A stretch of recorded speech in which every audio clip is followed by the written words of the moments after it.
Et du côté de la desserte aérienne, le gouvernement vient d'approuver l'installation d'une nouvelle venue dans le paysage domestique, la compagnie Motulink. La concurrence commence donc à s'organiser.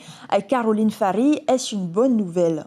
Bien sûr, la concurrence, Ayata, c'est toujours une bonne nouvelle. Encore faut-il pouvoir tenir la route. Alors, la compagnie qui tient la route depuis plusieurs décennies, bien sûr, c'est notre compagnie historique, Air Tahiti. Air Tahiti qui a signé le 17 juin une délégation de service public pour 32 aéroports de désenclavement durant 5 ans. Ce sont des liaisons qui sont en déficit, 32 destinations sur les 47 aérodromes qu'elle dessert depuis longtemps. Et donc, elle a reçu des crédits pour pouvoir desservir ces destinations. L'autre compagnie qui ne fait pas une concurrence directe à Air Tahiti, c'est Tahiti Air Charter. Elle est basée sur Raiatea depuis 2018. C'est la seule compagnie d'hydravion privée en Polynésie. Et elle aussi, elle a reçu une délégation de service public pour desservir les Marquises, mais elle ne peut pas encore voler jusqu'aux Marquises puisqu'il va lui falloir l'aval de l'aviation civile pour pouvoir le faire.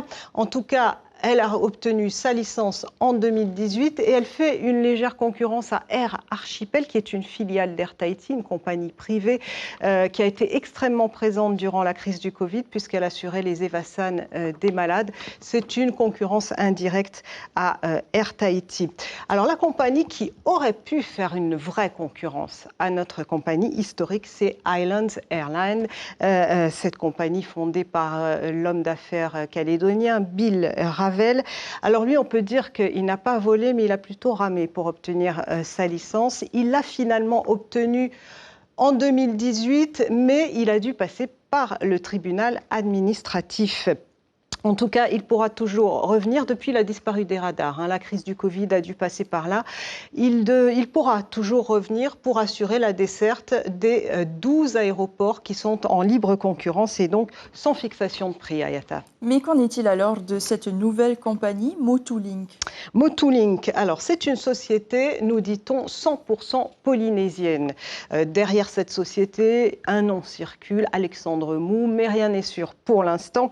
En tout cas, elle devra d'abord, avant de voler, elle, obtenir sa licence d'exploitation. Le gouvernement l'a approuvée, mais il lui faut sa licence. Et ensuite, elle devra obtenir l'aval de l'aviation civile.